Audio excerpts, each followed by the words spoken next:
teman-teman, kemarin sudah terbit ya PMK 11 tahun 2025 atau PMK 11 tahun 2025 ya.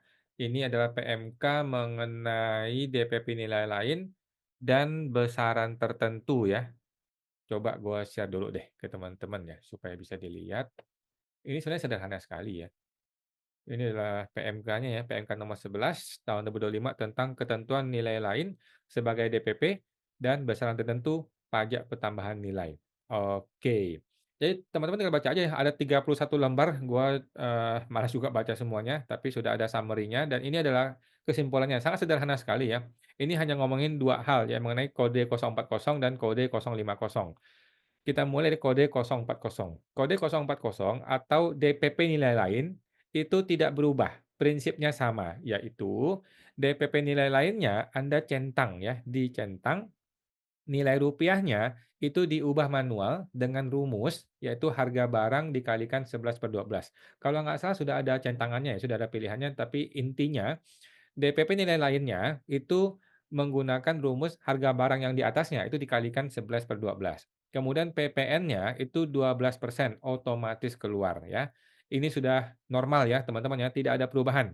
Dengan ada PMK 11 ini tidak merubah apapun dari yang sudah Anda lakukan sejak awal Januari. Oke. Nah, kode 05 ini yang berubah ya. Kode 05 atau, lebih bukan 050 lagi ya, sekarang 05 ya. Besaran tertentu ini yang berubah. DPP nilai lainnya itu tidak usah dicentang.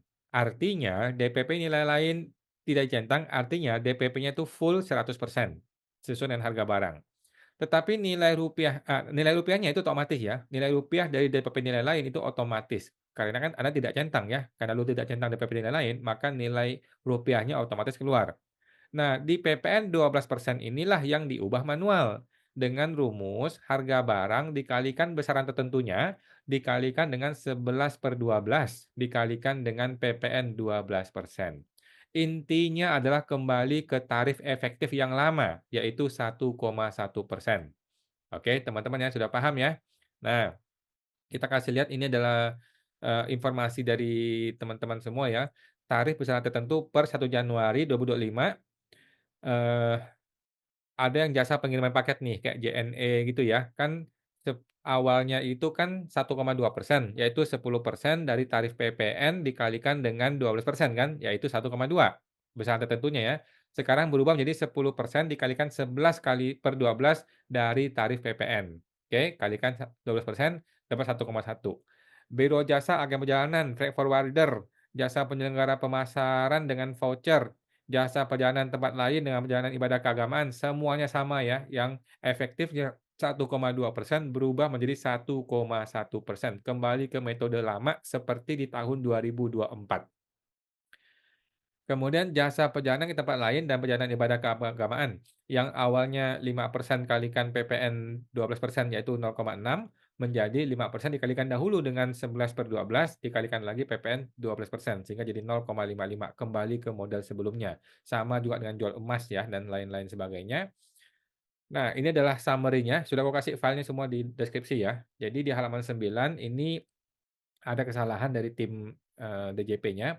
Jadi kode 04 itu DPP nilai lain yang mesti dicentang, kemudian yang ininya diubah manual menjadi yang benar adalah DPP di atas dikalikan 11/12, kemudian PPN-nya itu otomatis muncul. 12% dikalikan dengan DPP PPN sehingga munculnya dikalikan DPP nilai lain ya, sehingga munculnya PPN itu adalah efektifnya 11%. Jadi kalau ujungnya 11% berarti betul. Kemudian halaman 15 kode 05 ya. Kode 05, mana di halaman 15? Ah, ini dia. Kode 05 ya, besaran tertentu. Itu DPP nilai lainnya tidak dicentang, sehingga ininya otomatis DPP nilai lain. Tetapi tarif PPN-nya diubah manual nilai rupiahnya ya menjadi 1,1% ya. Efektifnya 1,1%. Kira-kira seperti itu teman-teman ya. Sesimpel itu dan segampang itu untuk PMK 11 2025. Sekarang banyak orang bertanya ya, banyak orang bertanya, ini aturan berlaku mundur, berlaku surut teman-teman ya. Jadi Sri Mulyani ini Semua hukum dia langgar, semua hukum dia dia labrak semuanya, nggak peduli dia, pokoknya gua maunya berlaku 1 Januari. Padahal PMK-nya baru lahir tanggal 4 Februari 2025 ya. PMK baru lahir 4 Februari 2025, berlakunya 4 Februari 2025, tetapi semua yang sudah lu buat dari 1 Januari, itu disuruh perbaikan, disuruh betulin. Berlaku PMK yang ini, kan lucu ya.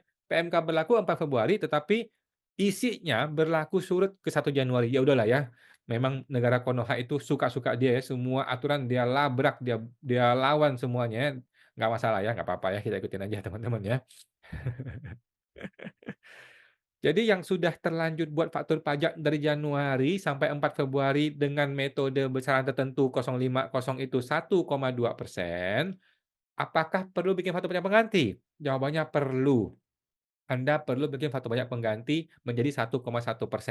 Jadi kalau kayak JNE, FedEx, HDL yang gitu-gitu ya, sudah bikin ribuan atau bahkan ratusan ribu faktur pajak dengan kode 1,2%, apakah perlu pengganti? Jawabannya perlu, ya. Apakah bisa atau enggak itu urusan belakangan, nggak peduli. Sri Mulyani tidak peduli apakah BWP itu mampu melakukan itu, bisa atau tidak melakukan itu, nggak peduli. Pokoknya aturannya ngomong gini, kalau lu langgar lu kena hukum, kira-kira gitu ya.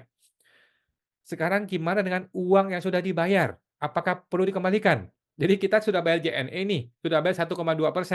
Apakah perlu dikembalikan? Jawabannya perlu. Tetapi bagaimana mekanismenya? Bagaimana teknisnya? DJP tidak peduli. Kementerian Keuangan tidak peduli. Pokoknya menurut aturan, lu mesti kembalikan. Bagaimana teknisnya? Urusan belakangan. Silakan diurus sendiri. Memang gila ya. Jadi teman-teman, lu nggak usah pusing, nggak usah marah-marah, nggak usah nangis-nangis kalau lu merasa dirugikan. Jangan marah ke gua, jangan semprotin gue ya. Segera ajukan gugatan perdata maupun pidana ke pengadilan. Ya, ke pengadilan perdata, pengadilan negeri, gugatannya 100 miliar. Kalau perlu, kalau ada kerugian 100 miliar ya. Silakan diajukan gugatan 100 miliar ke DJP gara-gara hal ini Anda jadi repot, Anda jadi mengalami kerugian material imaterial ya. Jangan khawatir ya teman-teman ya. Cortex itu punya budget 1,3 triliun. 100 miliar itu nggak nyampe 10%. Jadi masih ada budgetnya. Jangan khawatir ya. Ada kok budget untuk melitigasi, untuk membayar kerugian Anda. Jangan khawatir ya. Silakan diajukan gugatan kalau lu merasa ada kerugian 100 miliar. Kemudian apalagi ngomongnya. Itu aja teman-teman ya, mengenai PMK 11 2025 berlaku surut ya 1 Januari 2025, yang sudah bikin faktur pajak silakan diubah. Sejauh itu cuma itu doang ya, besaran tertentu dan DPP nilai lain. Nggak ada lagi sih yang pokok dari masalah di PMK 11 itu ya, oke? Semoga teman-teman sampai jumpa lagi.